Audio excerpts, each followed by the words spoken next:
Assalamualaikum kawan-kawan. Berjumpa lagi dengan aku dan sambil aku menggosok, aku mau sedikit cerita tentang banyak hal yang aku ketahui yang mungkin kalian belum ketahui ataupun kalian udah ketahui, dan mari kita belajar bersama. Dan kali ini aku mau cerita tentang sesuatu yang mungkin akan terjadi di akhir zaman. Cerita ini tuh berawal dari mana ya? Jadi ada nubuat. Tahu nggak sih nubuat itu apa? Nubuat itu adalah wahyu yang diturunkan kepada nabi yang menceritakan tentang masa depan. Jadi kalau orang bilang itu kayak ramalan, bukan ramalan ya, karena ramalan itu belum pasti terjadi, dan juga ramalan itu datangnya dari syaitan. Dan kalau nubuat itu sudah pasti akan terjadi karena datangnya langsung dari Allah kepada Nabi Muhammad SAW. Jadi aku mau cerita yang awalnya tuh dari kisah tentang Raja Zulkarnain. Kalian tahu gak sih tahu dan tempe? Maaf. Kalian tahu gak sih tentang Raja Zulkarnain? Kalian bisa searching di Google Raja Zulkarnain, dan ini adalah raja yang hidup setelah Nabi Muhammad SAW. Apa sebelum ya? Kayaknya sebelum deh. Coba deh aku cari tahu ya. Raja Zulkarnain itu hidupnya setelah apa sebelum Nabi Muhammad SAW. Nah, jadi Raja Zulkarnain ini adalah juga disebutkan di dalam Al-Quran sebagai cerita hikayat atau tentang cerita rakyat ya, tapi nggak begitu dijelaskan ceritanya. Mungkin kalau di kisah Ibrani mungkin dijelaskan dengan detail.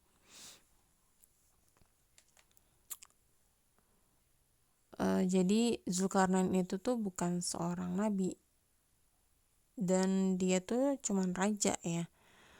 Dan Zulkarnain itu hidup di masa Nabi Ibrahim. Jadi bukan di setelah Nabi Muhammad ya. Jadi hidupnya sebelum Nabi Muhammad, di zaman Nabi Ibrahim alaihi salam. Nah, setelah Zulkarnain ini memiliki keilmuan yang banyak, dia berkeliling lah mencari ilmu yang Allah turunkan di atas buminya. Dia mengelilingi bumi, mengelilingi dunia bersama pasukannya mungkin, atau bersama beberapa orang, aku nggak tahu deh. Tapi dia berkeliling dan mengenal bermacam-macam bahasa, karakter, ilmu yang banyak dia dapati.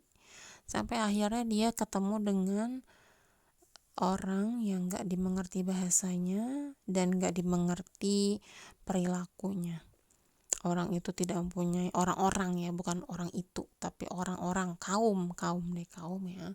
Kaum itu gak punya rumah, tidak beralas kaki, dan bahkan tidak berpakaian. Usut punya usut, ternyata orang-orang ini, mereka seperti itu bukan karena mereka itu bodoh, tapi mereka itu dirampas harta bendanya oleh suatu kaum yang dinamakan Ya'jud dan Ma'jud. Dan inilah judul kita kali ini. Aku mau cerita tentang Ya'jud dan Ma'jud. Jadi Ya'jud Ma'jud ini adalah salah satu keturunan dari Nabi Nabi siapa? Ayo. Nabi Nuh alaihi salam. Jadi diketahui bahwa Nabi Adam, Idris, Nuh. Nabi Adam dan Nabi Idris setelah Nabi Nuh tidak ada kaum kecuali orang-orang yang beriman. Karena apa? Karena Allah menurunkan air bah. Apa air bah? Yaitu adalah banjir bandang di seluruh dunia. Nabi Nuh berlayarlah dengan bahteranya yang dia bikin sendiri sebelum air bah datang. Dan Nabi Nuh memasukkan orang-orang yang beriman di dalam bahteranya. Kenapa Ya'juj Ma'juj ini bisa ada gitu? Ya wallahu alam, itulah. Aku tuh nggak tahu juga kenapa bisa ya, tapi ceritanya tuh panjang banget. Dan itu cerita kalau kamu mau tahu versinya ada di ceramahnya Ustadz Rahmat Baikuni ya di YouTube. Dan itu aku sering banget dengerin, dan aku hanya cerita yang aku ingat aja ya. Jadi setelah banjir bandang itu airnya menyusut, akhirnya orang-orang lah yang naik bahtera itu turunlah. Mereka berpencar, mereka mencari kehidupan. Mereka ada yang pergi, ada yang merantau. Kalau kita merantau ya namanya, ya mereka tidak mau gitu berfokus kepada satu tempat aja. Mereka akhirnya merantau ke sana dan kemari sampai akhirnya ada keturunan Nabi Nuh yang mereka dikenal dengan Ya'juj dan Ma'juj karena keserakahan, ketamakan, dan kesombongan, serta mereka ingin selalu menang sendiri. Dan akhirnya inilah keturunan dari Nabi Nuh ini yang disebut Ya'juj Ma'juj. Dan ada ceritanya itu ya dari Ustadz Rahmat Baikuni bahwa Ya'juj Ma'juj ini adalah salah satu dari kaum Bani Israel, yaitu ya dari keturunan Nabi Nuh, dari Bani Israel, yang nanti aku akan ceritakan bagaimana kenapa mereka dari Bani Israel ya. Setelah cerita lagi, balik lagi kepada Zulkarnain. Setelah Zulkarnain mendatangi kaum itu yang tidak ada mengerti bahasanya, tidak ada mengerti apa perbuatannya, kenapa mereka seperti itu sangat membingungkan. Akhirnya Zulkarnain menolong mereka, pokoknya lah belajar bahasa mereka. Akhirnya Zulkarnain mengerti, dan akhirnya ketika tiba waktunya si Ya'juj Ma'juj itu melewati kaum itu, Zulkarnain disuruh bersembunyilah Zulkarnain mungkin di sebuah gunung kali ya, di sebuah gunung mungkin, karena Ya'juj Ma'juj ini hidupnya di antara gunung-gunung, dan mereka saking bodohnya mereka tuh tidak bisa mendaki gunung. Makanya Zulkarnain itu disuruh ngumpet di atas gunung kan. Akhirnya ngumpet tuh di gunung. Mereka orang-orang yang naik gunung tuh melihat bagaimana kejamnya Ya'juj dan Ma'juj. Mereka merampas, membunuh, dan membantai semuanya yang ada di sekelilingnya mereka lihat. Nauzubillah min zalik, jangan sampai ya Allah kita hidup di zaman itu ya, tapi semoga aja ya Allah kita banyak-banyak berdoa. Dan habis itu si Ya'juj Ma'juj ini pulang dengan rampasan yang mereka ambil dari orang-orang. Setelah itu Zulkarnain prihatin ya. Akhirnya Zulkarnain mau membantu orang-orang itu setelah Zulkarnain mengerti bahasa mereka. Nah, karena orang-orang ini yang minta kepada Zulkarnain untuk membuat tembok pembatas atau benteng yang membatasi mereka dengan Ya'juj Ma'juj. Coba deh kalian bayangin bagaimana, aku tuh nggak kebayang ya kalau kehidupan kita tuh seperti itu gitu, dibantai, ada Ya'juj Ma'juj yang menguasai kita. Nauzubillah min zalik, ya Allah, serem banget kayaknya. Makanya Allah tuh membuat ini tuh sebagai suatu pelajaran kita untuk banyak-banyak bersyukur. Kalau bukan karena kaum ini yang tersiksa, maka kita akan tersiksa. Karena apa? Karena Ya'juj Ma'juj ini akan merajalela di mana-mana. Merajalela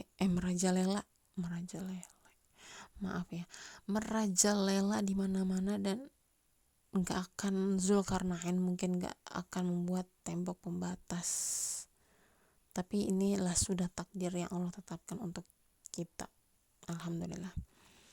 Oke, setelah itu Zulkarnain mengerti, dan akhirnya Zulkarnain bekerja sama dengan orang-orang kaum-kaum di situ untuk membangun suatu tembok yang tinggi yang terbuat dari besi dan tembaga.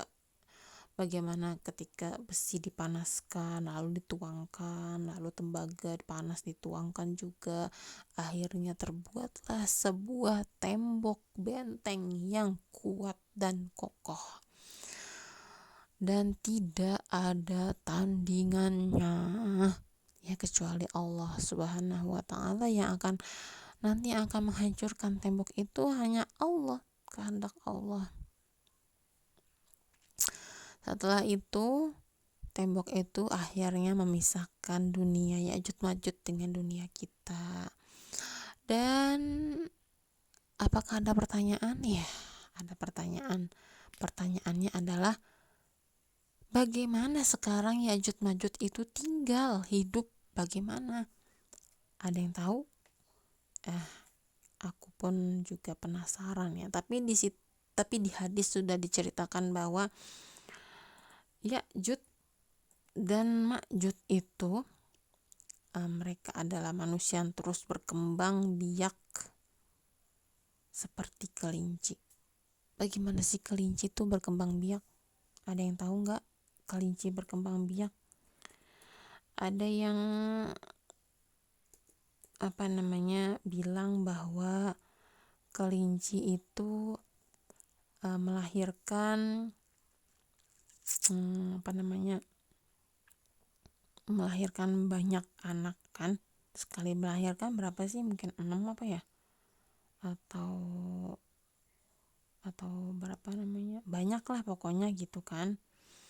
Ada yang bilang 7, atau ada yang bilang nggak tahu deh, coba cari sendiri di Google deh. Sekali melahirkan, kelinci bisa menghasilkan hingga 7 bayi, dan proses kelahiran tersebut bisa terjadi berulang kali. Serem amat. Ini aku baru cari di Google, ternyata seperti itu ya. Dan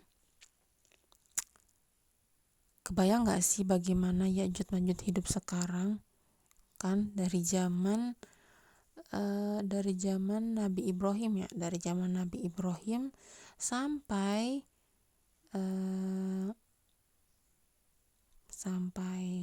sekarang mereka berkembang biak, dan katanya dan bahwa mereka itu tidak mati ya. Itu hanya kuasa Allah yang bisa membuat seperti itu, karena kita mempunyai otak yang terbatas,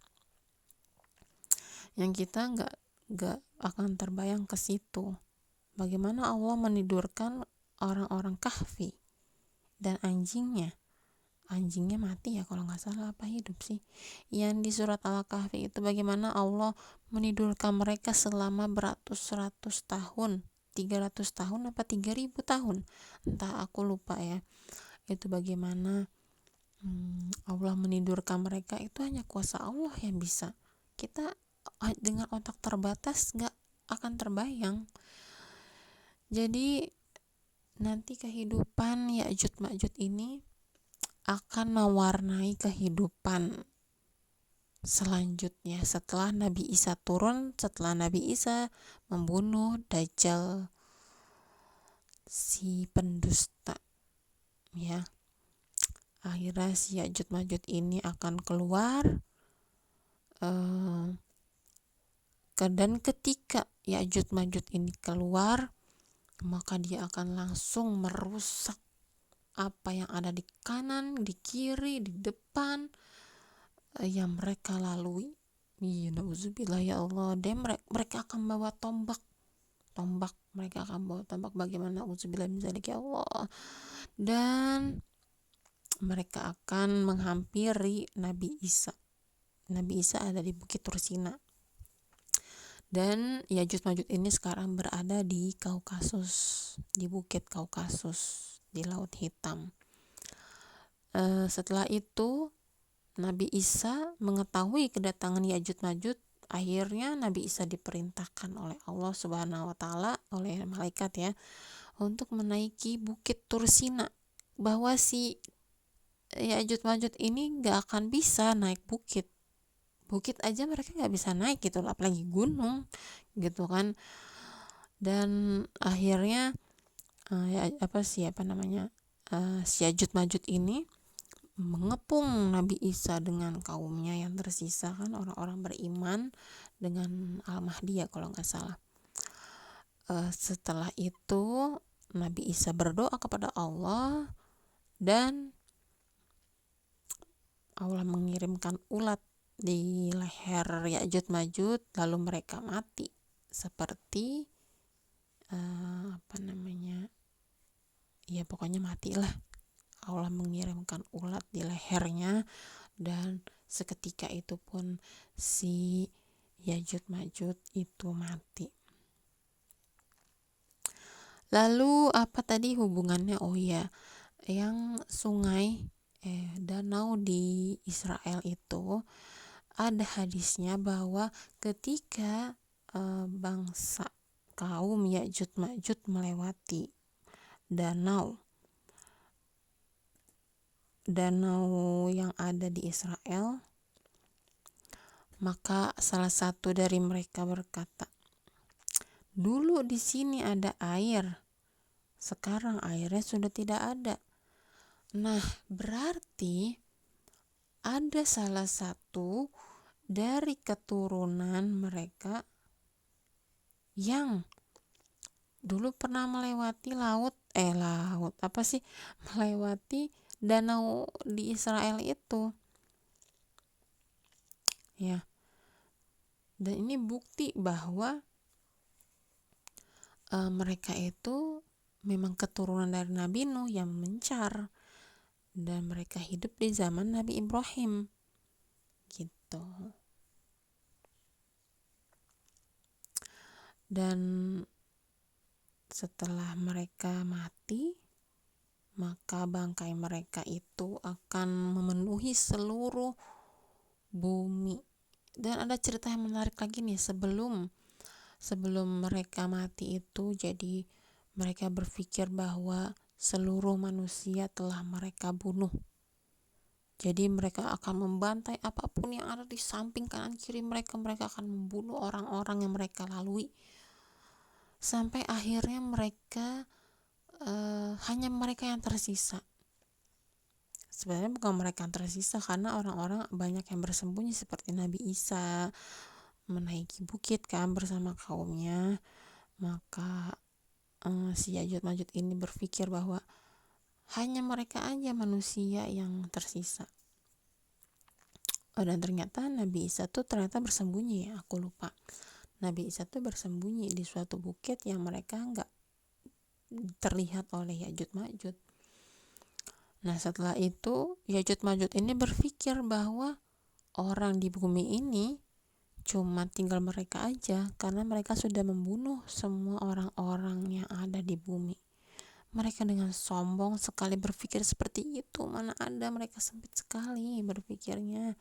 Dan mereka lebih sempit lagi, lebih bodoh lagi, mereka melempar tombak yang mereka pegang. Mereka pikir bahwa mereka bisa membunuh orang-orang di langit, warga langit. Katanya mereka begitu. Mereka bilang bahwa orang-orang di bumi telah mati, maka tinggal penduduk langit yang belum mati. Akhirnya mereka melempar tombak mereka ke atas langit, dan Allah membutakan mata mereka dengan kesombongan mereka. Allah menipu mereka dengan tombak mereka dihiasi oleh darah, dan mereka pikir bahwa penduduk langit telah mati oleh mereka gitu kan. Tapi dengan doa dari Nabi Isa dan kaum yang beriman, maka Allah mengirimkan ulat ke leher mereka dan mereka seketika itu mati. Setelah itu bangkai mereka itu menjadi makanan hewan ternak. Ya, nggak terbayang deh bagaimana bangkai mereka itu, ya, bangkai Ya'juj Ma'juj itu memenuhi seluruh bumi, dan bangkai mereka itu jadi makanan hewan ternak gitu. Dan akhirnya akhirnya Allah menurunkan hujan yang membersihkan bumi dari bangkai-bangkai Ya'juj Ma'juj. Gitu deh ceritanya. Jadi semoga cerita yang aku sampaikan ini bermanfaat, dan jangan lupa like, komen, dan subscribe. Makasih yang udah nonton sampai akhir dan dengerin cerita aku. Wassalamualaikum warahmatullahi wabarakatuh.